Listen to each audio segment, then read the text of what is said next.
What's up everybody, Christian James here. Today's video, the thumbnail says you don't get to change facts. I haven't watched any of the video. Let's get into it. Let's see where it goes. Maybe it's good, maybe it's not. I don't fucking know. Now talk about J.K. Rowling. She has joined basically a whole set of essays in a forthcoming book on Scotland's battle for women's rights. Of course, J.K. Rowling, Scotswoman herself, lives in Scotland still, and the book is called "The Women Who Wouldn't Wished." Basically, women who wouldn't sodding put up with the madness of trans ideology as it impacted on women's and girls' rights and safety. And she has said in this that women's rights are facing the greatest assault in my lifetime, she says, and she regrets not speaking out far sooner. She'd previously been criticised for her staunch views on gender identity. She's also been accused of transphobia, having never said a single word that's remotely transphobic. And when you actually ask people what transphobic things she's said or done, or written, no one ever can come up with anything. They just say, well, but she is. Even though, of course, she's been a fantastic advocate for women's and girls' safety and rights. Well, let's talk about J.K. Rowling, the late Harry Potter lady, she's 100% right. Ladies, young girls, old women, everybody in between has a fucking gender assigned at birth. Not that you chose it one day because you were shitty at being a man. You're letting your spaces be invaded. You're letting your spaces be invaded by men who can't invade male spaces. Like, what is a woman? A woman is anybody who feels like a woman. You can't answer the question with a question. We've all heard what Matt Walsh has to say. It's not a joke. You're literally at the same time having, what do you guys call it? Feminism, right? Fourth wave feminism. We are equal to men and better and as good and rah, rah, rah. And at the same part, anybody can be us, which makes you absolutely worthless. So it's either you have worth or you have no worth. And it seems like a lot of women want women to have no worth because anybody can be a woman. Anybody at all. J.K. Rowling talking about this. I love everything she's done on this. I love the new J.K. Rowling I don't give two hoots anymore on Twitter. It's Tweets to Idiots is going to be her next book, I hope, a non-fiction work. I felt quite sad though that she said she'd not spoken out against activism because she would have, she said she hadn't. She would have felt ashamed for the rest of her days. But she regrets that she didn't speak out sooner. Look, you were very early on this. You helped shape a lot of my views on this, but she has been such an amazing advocate on this issue, and having someone like her, so prominent, so well known, so much also on the left, the darling of the left for so many years, speaking out on this has been a real game changer for this battle for women's and girls' rights, hasn't it? 100%. I was looking at some tweets from some women doing activism in Japan today because it's the same thing the world over, and they absolutely adore J.K. Rowling, and their timeline was totally full of everything she'd ever tweeted on this subject. Yeah. So I think she should not be so hard on herself, to be honest. No, absolutely. We've had some Johnny-come-latelys and some quite prominent people who suddenly discovered these things, including some former presenters of Women's Hour on the BBC who apparently didn't seem to think that it was worth ever discussing how trans ideology was hurting women and girls and impinging on our rights until it became politically safe to do so. You've always been ahead of the game on this front, along with others like the Maya Forstatas and indeed Helen Joyce's and others. But I think a lot of us have come to this battle sort of almost by accident because, we're all accused of being transphobes. Again, none of us are remotely transphobic. Anybody not aware, like when they say Islamophobic, or transphobic, right, whatever, a phobia is an irrational fear. Is it possible to be afraid of a man in a dress or a woman in slacks irrationally? I suppose so. But if you're afraid of trans people, it's not the same as hating them. If you have a phobia, like people have arachnophobia, the phobia of spiders, they don't choose to be afraid of spiders. They don't choose, oh my God, spiders, and they freeze. You ever seen a person have a real phobia? It's like they become stoned for a minute, like they're shaking but not moving at the same time. That's a phobia. These are just words people make up to try to get you to shut the fuck up when they don't agree with what you have to say, but they can't defend their point. Nobody's transphobic. Nobody's afraid of dudes in dresses. Nobody. And the irony that a Scottish woman would be afraid of dudes in dresses, and I'm Scottish, even though I live in Canada, that's where my people came from. We wear kilts. So, again, if anybody's going to be okay with dudes in dresses, is a woman who's used to guys in kilts. If you're in Scotland watching this, it's a joke. Calm down. Because, we're all accused of being transphobes. Again, none of us are remotely transphobic. I've never heard anything behind the scenes, publicly or privately, from people involved in this campaign that is remotely transphobic, but far more understanding and respect, I think, than has been shown to us women. But a lot of us who just will come to it and are sort of like, why don't people realise what's happening? And most people, I still think, are blissfully unaware of what's happening in our schools, what's happening in the workplace, what's happening in sport, what is happening in hospitals, and what was happening in the Tavistock clinic where children were being given these puberty blockers. People seem to have just put their head in the sand over this. In case you're wondering why, it's very simple. Most people are cowards. That's why so many took the Fauci ouchie, the COVID experiment. And if you're watching this and that got you upset, it's because you took it and you know you fell for it. Shut the fuck up. On behalf of women in the UK, we are very, very grateful that you have taken a stand on this, because I can't think of anyone else in the British media that talks about this with the sort of truth and accuracy that you do. So I want to thank you very much. Well, very kind, but thank you. It's very true. Yourself and Megyn Kelly, which is no, I don't think it's any coincidence that you're both women who've had to fight for your own careers. I would imagine, I'm not saying that you're victims, Yeah, but never done that. you both have sort of forged really successful careers. But when it comes to how J.K. Rowling feels about her activism, or whether anyone's transphobic, and quite frankly, Julia, I don't know what transphobia even means. Well, apparently you're transphobic if you just simply say that a man who claims today that he's a woman isn't a woman. That's transphobic, apparently.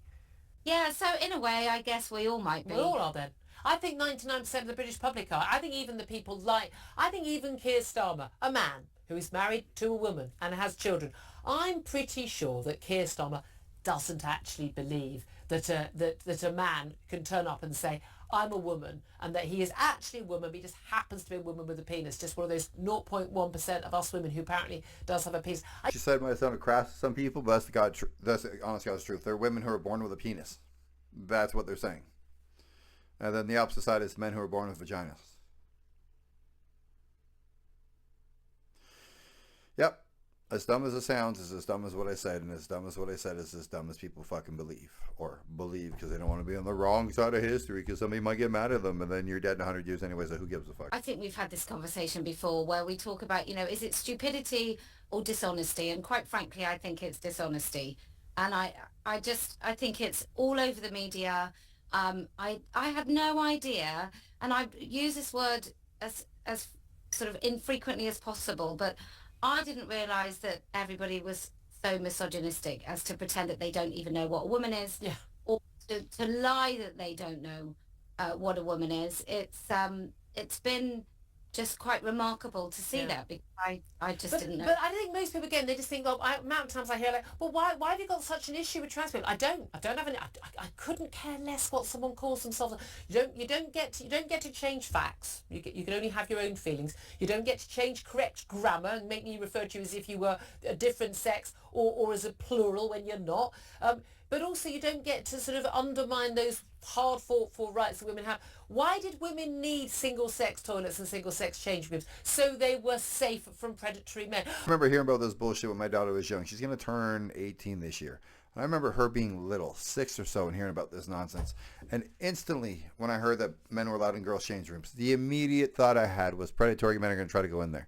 That was the entire reason for the thought. That was the entire reason that all men initially were against this stupid idea, until we were told that we were transphobic and we were wrong, and there's going to be very few of them. And then you realize that predators are not fucking retarded, and they're like, oh, if I just act trans, then I can get to where I want to be and assault women and children. The fact that the initial reason women had toilets that were solitary was to stay away from predatory men. And if we went so far through the looking glass, as I love to say, that we're now back to them having toilets with predatory men, because otherwise it's just rude. But predatory men have a habit of getting into places and using whatever way they can. Women's prisons. Why were women segregated into their own prisons? So they were safe from male prisoners. Why did they not want to be in the same hospital wards as male hospital patients? So they could be safe. I mean, this stuff is basic. Why is there such a thing as women's sport? Because otherwise women can't win any sports, because men are physically stronger and faster. This stuff came about for a reason. And in the last 5 years, it's all been thrown away. Yeah, I mean, until we start branding predatory men. They should be the ones in the town square, hanging from a post with their balls cut off, stuffed in their mouth. That's how you should brand predatory men. They are very good at charming their way in, and what they do, That's what they do. kindness, and they rely upon your polite sort of kind nature to get them into places that they shouldn't be, and totally exploit your boundaries. So it's just a lie, and I think I'm just at this point where I'm really quite fed up that most of us have to spend our time talking about this and thinking about this, because it is in every single bit of our society, and I think it's just poisoned it, because and it's everywhere. It is everywhere in our schools. We did a report yesterday about 95% of schools in secondary schools in Scotland. Of course, it's where this book is coming out. The women who wouldn't wish are telling children you may be a different gender from the sex that you were born. We've got people who could be in the next cabinet, Labour front benchers who say that you are assigned a sex at birth rather than actually born a sex. I'm pretty darn clear I didn't choose whether my daughter was a boy or a girl. Their doctors looked down and went, "That's a girl." At birth, you are assigned a gender. You're assigned a gender by God if you're religious and biblical. You're assigned a gender by your chromosomes and by your genes if you believe in science over religion. Your gender is assigned before you're fucking born. Before you come out that boop tunnel. You're a boy, you're a girl, and in the very, very, very, very, very few cases, you're both. But nobody is ever born in the wrong goddamn body. You might be an effeminate dude and you might be a masculine broad, but that's it. Because look, I train a transgender person for my job. I help them complete their transition from female to male. Here's what happened in that transition. They never took on the values and the thought process of a man. She didn't like her job. She wanted to quit her job, but she had a wife at home because she was the man, right? That was her new assigned role at home. Christian, I hate my job and I quit my job. You don't fucking quit your job. You're on Team Nutsack now. You man up. You keep that job. You do whatever it takes. Well, I hate it. I don't give a fuck if you hate it. Men don't care if you hate it. It's not up to you if you care if you hate it. You switch teams. You're on our team now. You're on the team of responsibility. You're on the team of make sure people are fed and taken care of. You're on the team of shut the fuck up, suck it up, champ, and go to work. 2 days later, text me they quit their job, couldn't figure out why the wife was upset. No matter how much testosterone you take, you're not a fucking man. And also the Tories totally failing and going, "Oh, look at this terrible problem. We should do something about it." Really? Because you've been in power for 14 years. Yeah, well, just before that election, they found their backbone, or one could be skeptical as to why they found their backbone. But yeah, just all of them. There became this culture of sort of dishonesty and silence. And women that you expected to speak up, feisty women running organisations that were forged through the blood, sweat and tears of women back in the 70s and 80s, they just totally did a 180 and decided women don't deserve any of those rights and protections. It's quite bizarre, isn't it? Well, I know you and I, we raise a glass to the wonderful J.K. Rowling for what she's done on this issue. She and I disagree on many things. Brexit, the only time she's tweeted, remember my daughter, a massive Harry Potter fan, being really upset that J.K. Rowling didn't like her mum because of my views on Brexit. I'm wrapping it up. J.K. Rowling, I'm glad a woman out there stood on her morals, stood on her high ground, stood on her billions of dollars and said, you know what, boys are boys, girls are girls, and if you don't like, you can fucking flip it. Ladies, you got to hold your space because men have been warning you guys forever about predatory men. There's a reason why we picked your husbands and suitors for all of eternity, because you guys have terrible instincts when it comes to men. Terrible. Trust me, I'm 42 and I've seen the fucking men that my female friends have dated. And I've seen the guys, honestly, the females that my male friends have dated. So at the same time, men will often pick crazy women, but women will often pick way more dangerous, useless men. Like, comment, subscribe, tell me I'm right, tell me I'm wrong, tell me what you think about this problem, tell me if you think it is a problem, tell me if you think I'm transphobic and so is J.K. Rowling. I'm out.